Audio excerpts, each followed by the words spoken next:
Welcome back traders. So I know आप इस topic के लिए काफ़ी टाइम से बहुत एक्साइटेड हैं and you were looking forward to this topic. तो फाइनली हमारा topic 5 step strategy for positional traders. जो भी पोजिशनल ट्रेडर्स हैं, इस पोजिशनल ट्रेडर्स का मतलब जो 2 से 10 12 दिन तक कोई भी ट्रेड रखना चाहते हैं, उसके लिए कोई स्ट्रैटेजी चाहते हैं, तो ये अब हम वो 5 स्टेप स्ट्रैटेजी डिस्कस करेंगे।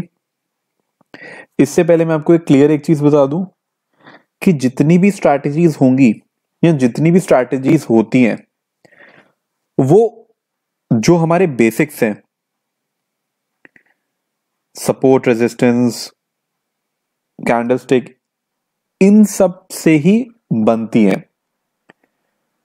कई बार क्या होता है, स्ट्रैटेजीज में हम कुछ चीजें ऊपर कर देते हैं, कुछ चीजें नीचे कर देते हैं, उनकी एक सीक्वेंस बनाते हैं, एक ऐसी सीक्वेंस जो बहुत ही इफेक्टिव हो, और इस सीक्वेंस को हम फॉलो करते हैं एंड जिससे हमें एक फेवरेबल स्टेप निकलता है। अभी तक मैंने आपको जितना भी पढ़ाया, मैं आपको इस 5 स्टेप स्ट्रैटेजी के लिए प्रिपेयर कर रहा था। ओके, अब एक्चुअली हम देखते हैं कि जो भी हमने पढ़ा, हमने जो डिफरेंट टाइप्स ऑफ टॉपिक पढ़े, वो कैसे हमारे इस स्ट्रैटेजी में यूज होंगे और कैसे हम एक पोजिशनल ट्रेड ले सकते हैं। ठीक है, so the first step is support and resistance. Guys please इस टॉपिक को ध्यान से समझिएगा। हम पूरा एक चार्ट बनाएंगे, पूरा उसमें डिटेल्ड वर्किंग करेंगे, इन कैसे एक टारगेट सेट करेंगे, एक स्टॉप लॉस सेट करेंगे, वो सब कुछ हम करेंगे। Let us start from the very beginning. तो अब हम एक चार्ट का एग्जांपल लेते हैं जिसमें हम साथ साथ प्लॉट भी करते रहेंगे अपने इन 5 स्टेप स्ट्रैटेजी को, एंड देखेंगे क्या जो भी ट्रेड हम ले रहे हैं वो हमारे किसी काम आ रहा है या नहीं। आई मीन जो भी हम शेयर डिस्कस करेंगे वो क्या हम उस पर बेस्ड कोई ट्रेड ले सकते हैं कि नहीं। ओके, तो guys we have taken example of Vedanta. अब सबसे पहले हम historic support and resistance mark करेंगे।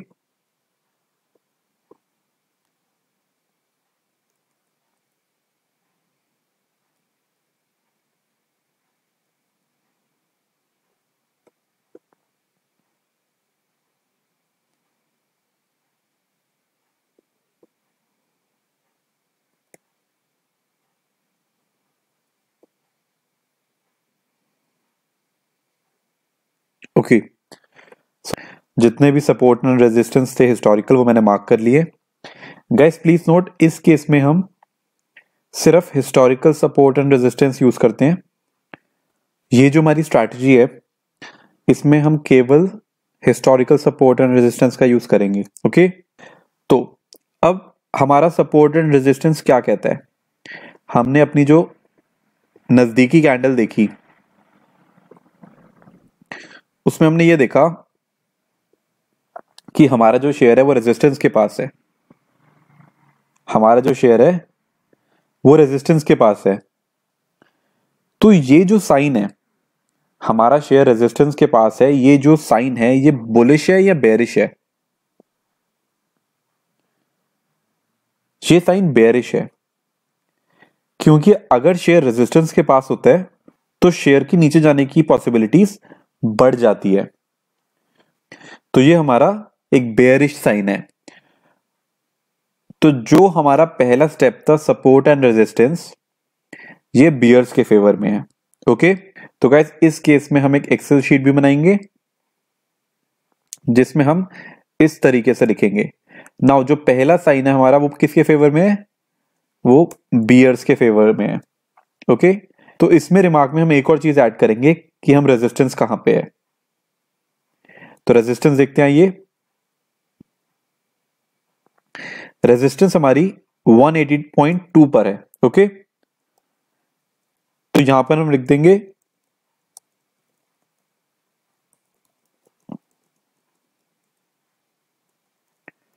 ओके। सो जो पहला स्टेप है वो बियर्स के फेवर में है। ठीक है, अब अब चलते हैं अपने दूसरे स्टेप की ओर। So guys, can you guess, जो सेकंड स्टेप है हमारा, दैट इज कैंडलस्टिक। आखिर कौन सी कैंडलस्टिक है? तो आइए देखते हैं। ये टॉपिक भी हमने एक बार पहले कवर करा हुआ है। तो guys, if I am not wrong, ये दो कैंडल बना रही है, लेकिन ज्यादा ये हैमर लग रहा है। Correct? So it is a hammer candle.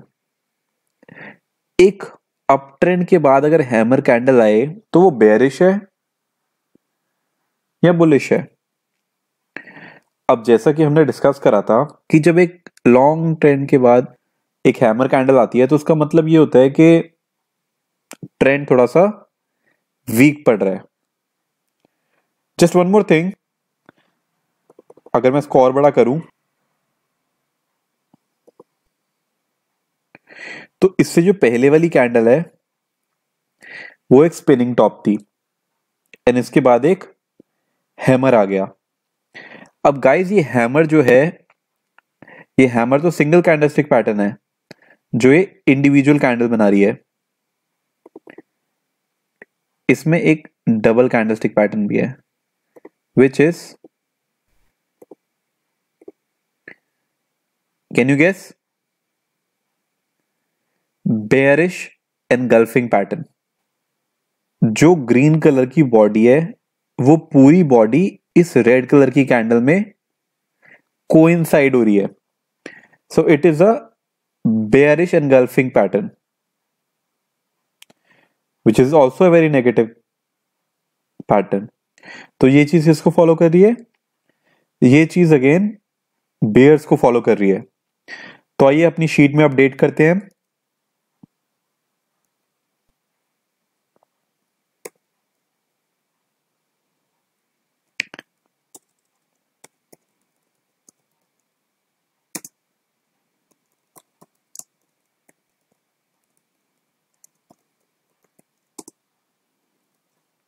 Correct? Okay, अब हमारे दो स्टेप कंप्लीट हो गए हैं। इन दोनों की दोनों स्टेप्स में बेयर ज्यादा पावरफुल है। आइए देखते हैं अगले तीन step. So guys, the third step is trend line. Guys, trend line is one of the most important part, जैसे कि मैंने पहले भी बताया। तो आइए हम देखते हैं कि क्या कोई ट्रेंड लाइन हमारे शेयर में बन सकती है, एंड वो ट्रेंड लाइन क्या सपोर्ट का काम करेगी या रेजिस्टेंस का काम करेगी। आइए देखते हैं एक बार डिटेल में।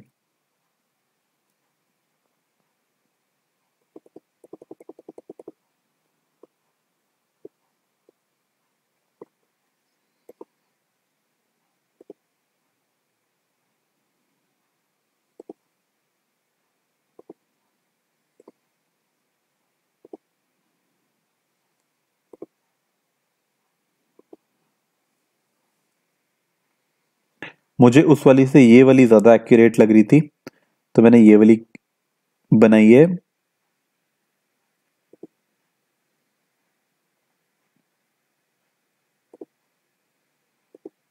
इस वाली की इतनी रेलेवेंस नहीं, क्योंकि ये जो शेयर की प्राइस है उससे बहुत दूर है।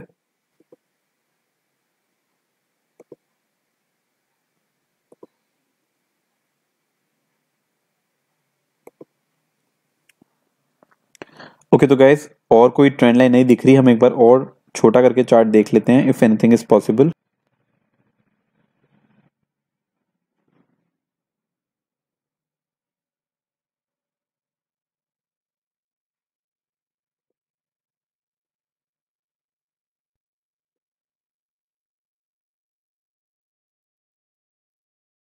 इस ट्रेंड लाइन का मैं कलर चेंज कर देता हूँ।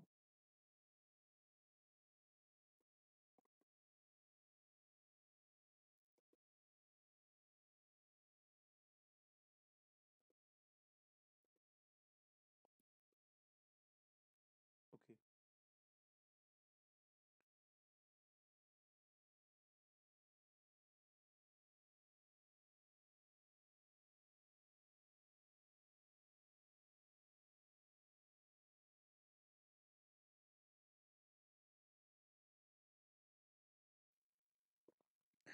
तो गाइज जो मेरी ब्लू ट्रेंड लाइन थी उसके भी आसपास है। अब ये ट्रेंड लाइन रेजिस्टेंस का काम करिए यहां पे, तो इसके भी आसपास है शेयर। एंड जो ट्रेंड लाइन रेड में है, जो काफी लंबे टाइम से फॉलो हो रही है, वो और हिस्टोरिकल सपोर्ट एंड रेजिस्टेंस, मतलब हिस्टोरिकल रेजिस्टेंस इस केस में कोइंसाइड कर रही है। तो ये जो है एक बहुत ही strong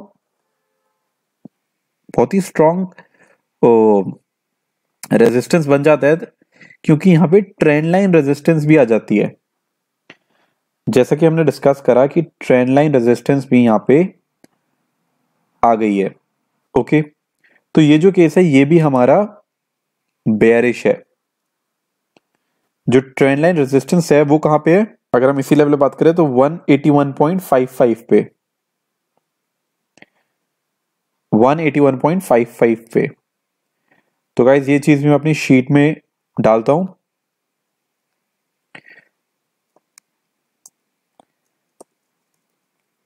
trend line resistance is at 181.55।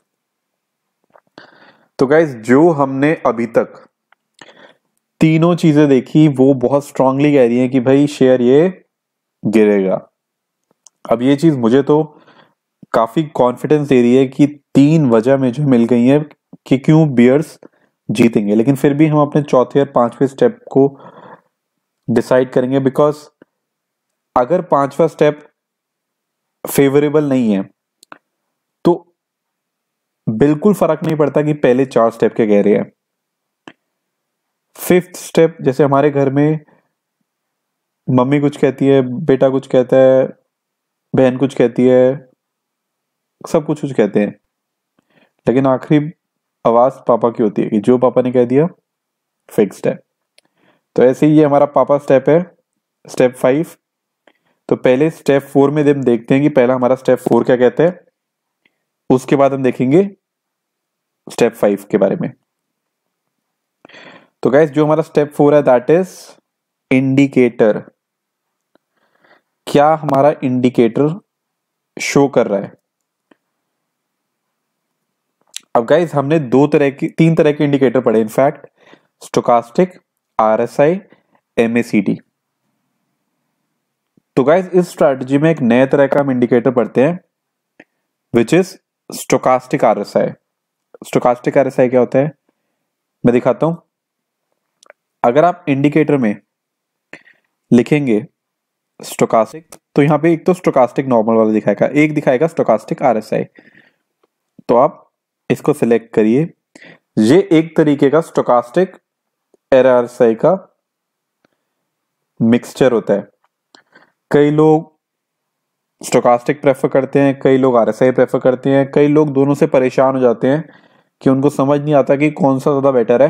उनको दोनों ही बहुत पसंद आते हैं तो वो दोनों का मिक्सचर यूज कर लेते हैं। एंड मैं भी कहीं ना कहीं उसी कैटेगरी में से हूं, because I also love this indicator. तो ये स्टोकास्टिक आरएसआई का मिक्सचर होता है। अब रूल्स इसमें भी सेम है। 2080 का इसका ओवरसोल्ड एंड ओवरबॉट जोन है।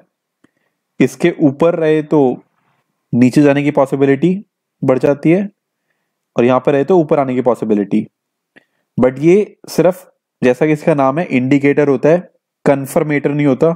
तो कंफर्मेशन नहीं देखता। अब जैसे यहां पर ये शेयर नीचे आया था तो एक कंटिन्यूसली उसके बाद भी नीचे रहा। अब हमें इसमें ट्रेड कब लेना है, हमें ये देखना है कि जब ये यहां से ऊपर क्रॉस कर रहा हो, या क्रॉस भी ना करे तो एटलीस्ट ये रेड जो लाइन है इसको क्रॉस करके जा रही हो हमारी ब्लू लाइन। ओके, तो अब जैसे ये दिखा रहे हैं कि इंडिकेटर ये मुड़ रहा है कहीं ना कहीं नीचे की तरफ जा रहा है, प्लस ये एक हाईली ओवरबॉट जोन में है। एंड ओवरबॉट जोन से क्या आता है, गिरावट आती है। तो ये भी हम अपने लिखते हैं,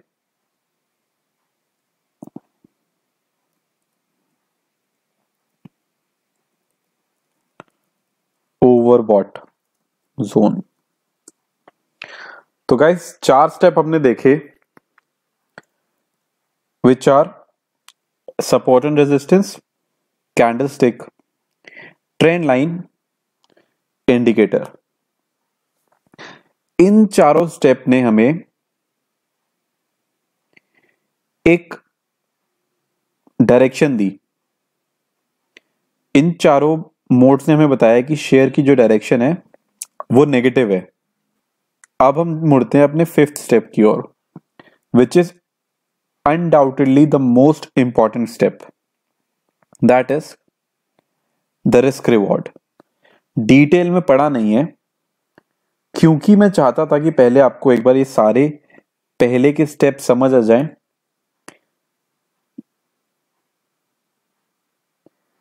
एक बार आपका पहले चारों स्टेप्स में बेस बन जाए, उसके बाद हम 5th स्टेप की ओर मुड़ेंगे। तो गाइस 5th स्टेप क्या कहता है, क्या मतलब है रिस्क रिवॉर्ड का, आइए देखते हैं। गाइस जो हमारा 5th स्टेप है वो कहता है कि आप कितना रिस्क ले रहे हो और कितना रिवॉर्ड एम कर रहे हो।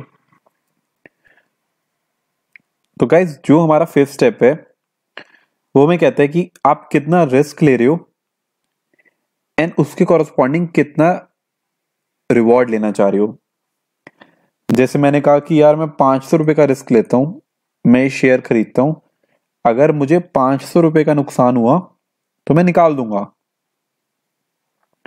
तो 5वीं स्ट्रैटेजी कहती है, 5वां स्टेप कहता है, रिस्क रिवॉर्ड कहता है कि आप कितना रिवॉर्ड लेना चाहते हो, प्रॉफिट कितना एम कर रहे हो। तो ये जो रेशियो है रिस्क इज टू रिवॉर्ड का, हमें मिनिमम 2:1 रखना है। हमें मिनिमम 2:1 रखना है। तो इस केस में हम अगर 500 रुपए रिस्क ले रहे हैं तो उससे दोगुना, इसका मतलब 1000 रुपए का प्रॉफिट मिनिमम एम करेंगे। तो ये बहुत जरूरी है कि हम इस स्ट्रैटेजी को फॉलो करें, जो रिस्क रिवॉर्ड है उसको फॉलो करें, because if you are not following risk reward तो बहुत ही दुविधा में पड़ सकते हैं। तो अब हमारा जो चार्ट है उसमें हम कैसे कह सकते हैं कि क्या रिस्क रिवॉर्ड है हमारा। गाइस बहुत सिंपल है, जो ट्रेड्स हैं उनमें रिस्क रिवॉर्ड ये होना चाहिए, लेकिन जो चार्ट है उसमें एटलीस्ट 1:3 का रिस्क रिवॉर्ड होना चाहिए, 1:3। ठीक है, अब 1:3 का रिस्क रिवॉर्ड क्या है, कैसे बनेगा ये, एंड मतलब क्या मतलब है इसका। तो आइए हम डायरेक्टली एक चार्ट को देखते हैं, इन चार्ट के बेसिस पे ही ये डिसाइड करते हैं। ओके तो गाइस पहले हम मानते हैं कि अगर हम गलत हुए तो क्या होगा।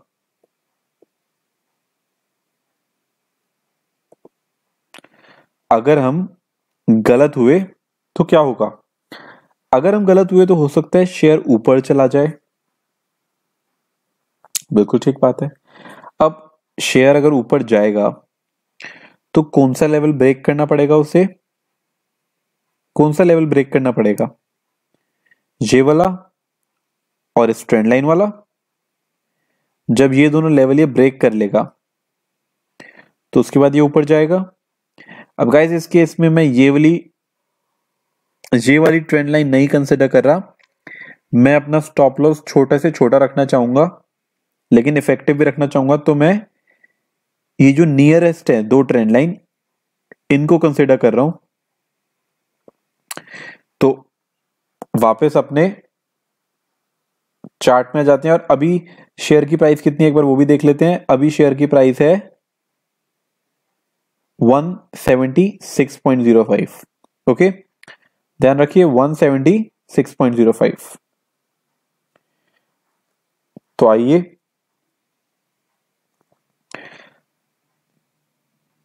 करेंट मार्केट प्राइस 176.05 एंड हमारा वो स्टॉप लॉस क्या रखेंगे। अब गाइस देखिए, हमने यहाँ ऑलरेडी मार्क करा हुआ है कि जो हमारी रेजिस्टेंस है वो 180 है और जो ट्रेंड लाइन रेजिस्टेंस है वो 181.55 है। तो क्योंकि ये दोनों पास पास हैं तो हम इसके ये जो ट्रेंड लाइन रेजिस्टेंस है 181.55 इससे थोड़ा सा ऊपर तो 182 पे रख देते हैं अपना स्टॉप लॉस। दोबारा देखिए, जो हमारी रेजिस्टेंस है अगर इस शेयर ने ये रेजिस्टेंस क्रॉस कर ली तो हम मानेंगे कि हमारी जो प्रिडिक्शन थी वो गलत हो गई। तो हम कौन सा पॉइंट चूज करें कि भाई अगर ये पॉइंट शेयर पहुंच गया तो हम मान लेंगे कि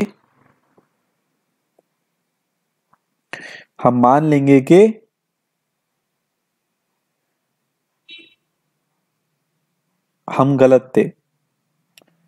तो इस केस में जैसा कि हम डिसाइड कर रहे हैं कि ये जो हमारी रेजिस्टेंस थी तो इसमें हम डिसाइड कर रहे हैं कि ये जो हमारी रेजिस्टेंस थी इसके हल्का सा ऊपर हमने रख लिया स्टॉप लॉस अपना 182, मतलब इस लेवल पे रख लिया हमने अपना स्टॉप लॉस। इसको मैं कोई दूसरा कलर कर देता हूं जिससे आपकी क्लैरिटी भी बनी रहे।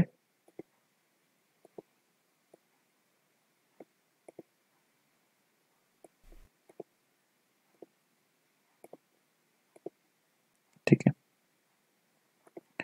तो ये ब्लू वाली लाइन में हटा देता हूं बिकॉज ये भी काम नहीं आ रही हमारे। तो गाइस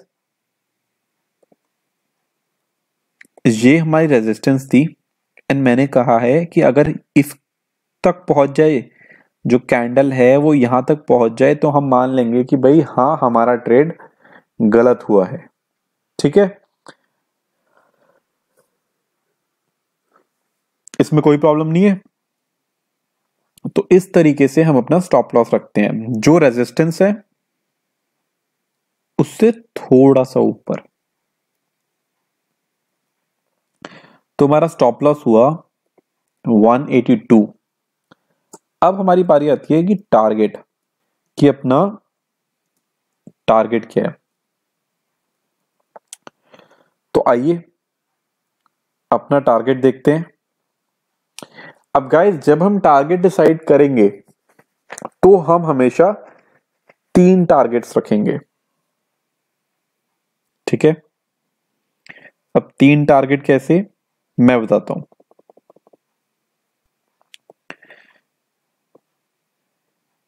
पहले हम डालेंगे यहां पे पाइवट पॉइंट्स और सेटिंग में जाके यहां पे हिस्टोरिकल पाइवट पॉइंट्स हटा देंगे। करेक्ट। अब हम दूसरा क्या करेंगे, अब हम बनाएंगे एक बार और अपना पुराना टूल फिबोनाची। तो गाइस अब हमारी बारी आती है अपना सेकंड स्टेप करने की। तो जब हमने पाइवट पॉइंट्स ड्रॉ कर दिए इसके बाद हमें काम है, इसके बाद हम फिबोनाची ड्रॉ करेंगे। फिबोनाची हमें पिछले 2-3 महीने का देखना है, बस पिछले 3 महीने का या 4 महीने का हाई एंड लो। अब जैसे मुझे यहां से एक अच्छा सा टॉप दिख रहा है जहां से अच्छी डाउनफॉल आई है, तो मैं यहां से एक फिबोनाची ड्रॉ कर देता हूं। ठीक है, ये इस बार मैंने फिबोनाची में कलर्स नहीं यूज करे बिकॉज मुझे सिर्फ लेवल्स की जानकारी चाहिए। तो अब मैं अपने चार्ट के पास आ जाता हूं, थोड़ा सा बड़ा कर देता हूं।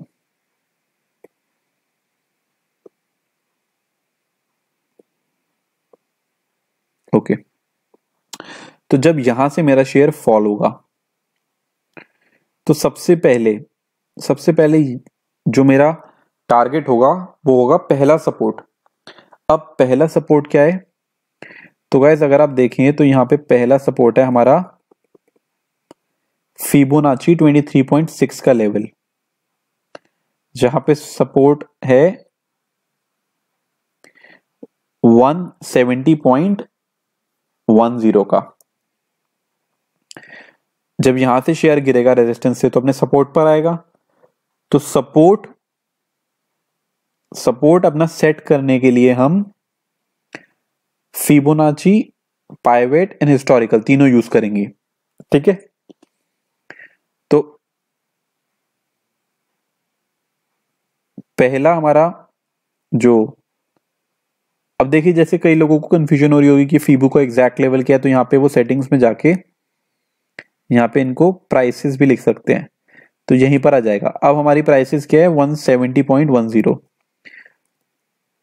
तो हम ये चीज शीट में अपडेट करें कि 170.10 हमारा पहला टारगेट रहेगा। अब हमारा दूसरा टारगेट क्या है, दूसरा टारगेट जो नेक्स्ट रेजिस्टेंस है, अब नेक्स्ट हमारी फिबोनाची की नहीं है रेजिस्टेंस, नेक्स्ट हमारी पाइवेट पॉइंट है। पाइवेट पॉइंट में भी मैं सेम सेटिंग कर देता हूं, अगर इसमें पॉसिबल है तो। नहीं, इसमें पॉसिबल नहीं है, इसमें हमें नहीं दिखते जो प्राइस लेवल्स हैं। तो इसका अगर मैं देखूं तो 164.9 एंड जो थर्ड टारगेट है, अगर हम बहुत ही बेरिश हो जाएं तो 150.25। ओके, तो आपको समझ आ गया कि हमें स्टॉप लॉस कैसे सेट करना है एंड टारगेट कैसे सेट करना है। You understood. अब हमें निकालना है रिस्क रिवॉर्ड। रिस्क रिवॉर्ड कैसे निकालना है, अब देखिए करंट मार्केट प्राइस कितनी है 176.05 और हमारा स्टॉप लॉस कितना है 182। तो जब मैं इन दोनों का डिफरेंस निकालता हूं तो आता है ₹5.95। जो करंट मार्केट प्राइस है जो स्टॉप लॉस है इनमें डिफरेंस है 5.95 रुपीज का। तो जो मेरा रिस्क है वो कितना हुआ 5.95। ठीक है, अब मैं अपनी बात करता हूं रिवॉर्ड की। तो गाइस 176.05 माइनस 170.10, 176.05 है मेरी करंट मार्केट प्राइस और मेरा टारगेट। तो अगर मेरा टारगेट मीट हो जाता है तो मुझे कितने रुपए बचते हैं 5.95। अगर मेरा टारगेट 1 अचीव होता है तो, अगर टारगेट 2 अचीव होता है तो 176.05 माइनस 164.9, और अगर टारगेट 3 अचीव होता है तो 176.05 माइनस 150.25। तो गाइस जब हम यहां पे देखते हैं तो हम दिस डिवाइड बाय दिस करें तीनों ही केस में, तो जो रिस्क रिवॉर्ड है हमारा वो काफी ठीक है, मतलब 1:1 के रेशियो में बिल्कुल भी नहीं जा रहा। तो अगर हम इसमें अपना रिस्क रिवॉर्ड देखें तो रिस्क रिवॉर्ड हमारा काफी ओके है। मतलब जैसे हमने सबसे नेगेटिव नोट पे देखा है कि अगर कम से कम यहां पे तो आएगा ही कम से कम,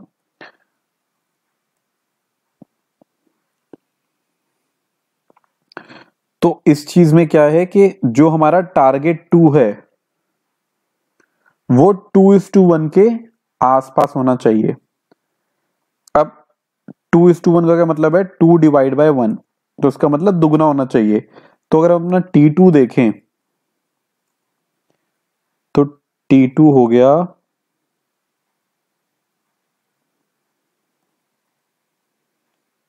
1.87। अब जैसे यहां पे माइनस है तो माइनस को अगर मैं हटा दूं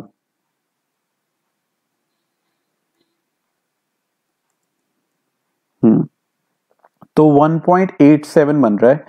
अब क्योंकि 1.872 के ऑलमोस्ट पास ही है, तो हम इतना झंझट नहीं करते कि एग्जैक्टली 2 होना चाहिए। 1.95 हो गया, 1.9 हो गया, हाँ ये 1.8 से नीचे जा जाए, 10% का वेरिएशन चलता है तो 1.8 से नीचे जा जाए। और ऑन द अपसाइड अगर हम ऊपर की बात करें तो ऊपर तो रिवॉर्ड तो जितना ज्यादा हो उतना अच्छा है, रिस्क कम होना चाहिए, रिवॉर्ड ज्यादा से ज्यादा हो। अब जैसे हमारा तीसरा केस है, तीसरे केस में हमारा जो रिस्क रिवॉर्ड है वो 4.34 है, तो 2:1 से तो बहुत ज्यादा है। एंड टू आवर बेनिफिट हमारे चारों ही साइंस बेरिश है, एंड इनफैक्ट जो पांचवा रिस्क रिवॉर्ड है ये भी हमारे फेवर में है। इसमें हम बुल्स एंड बेयर्स तो मार्क नहीं कर सकते, इसमें बस हम एक ग्रीन साइन लगा देते हैं कि ये ट्रेड ओके है, एग्री कर देता हूं तो ओके लिखा हुआ आ गया। तो ओके, तो ये हमारा ट्रेड हमने फाइनलाइज कर दिया। यहां पर हमने शेयर का नाम लिख दिया वेदांता, जिसका सिंबल है VEDL। अब गाइस ये चीज मैंने क्यों करवाई, ये चीज जो है मैंने एक्सेल शीट में क्यों लिखवाई, क्योंकि रिकॉर्ड क्रिएट होता है। जब आप यहाँ पे ट्रेड लेंगे तो आपको पता चलेगा कि जो मैंने लेवल सोचे थे वो क्या बेसिस था, वो क्या वजह थी, वो क्या रीजंस थे कि हमने ये ट्रेड लिया। एंड इसमें एक और चीज करिए, इसमें डेट जरूर लिखिए कि आज क्या डेट है। इससे क्या होगा कि प्रॉपर रिकॉर्ड मेंटेन होगा, एक प्रॉपर बुक मेंटेन होगी कि हाँ इस टाइम पे हमने ये ट्रेड सोचे। बिकॉज हो सकता है कि आप 10 शेयर के एनालिसिस करें, 10 शेयर में से आप सिर्फ 2-3 ही कोई ट्रेड लें, लेकिन जब आज से 2-3 हफ्ते बाद आप कभी भी वैल्यूएट करेंगे कि भाई ये जो स्ट्रैटेजी मैं फॉलो कर रहा हूं इसमें मेरी एक्यूरेसी कितनी आ रही है, तो जब आप 2-3 हफ्ते बाद फॉलो करेंगे ना, आपने देखा कि आपने 50-60 ट्रेड्स बनाए हुए हैं डेली, अगर आप 2 ट्रेड भी ढूंढें तो 50-60 अगर आपने ट्रेड बनाए हुए हैं, तो आप देख सकते हैं कि हाँ कितनी एक्यूरेसी से ये स्ट्रैटेजी वर्क कर रही है। एंड अगर कोई चीज फॉलो नहीं भी हुई, अगर आपको लग रहा है कि यार ये चीज फॉलो नहीं हुई, तो आपको एटलीस्ट पता चलेगा कि हाँ चलो ये पर्टिकुलर शेयर है, इसमें स्ट्रैटेजी वर्क नहीं कर रही, या फिर यहां पे मेरी कुछ गलती थी, या यहां पे मैंने कुछ इंटरप्रेट गलत करा, तो दैट बिकम्स वेरी हेल्पफुल। तो गाइस इसी तरीके से आपको सारे शेयर्स का एनालिसिस करना है। ये जो स्ट्रैटेजी है इसकी मैंने एक नीचे टेम्पलेट भी लगाई हुई है, you can refer that template and आप उसको यूज कर सकते हैं। आई जेन्युइनली थिंक कि आपको बहुत हेल्प मिली होगी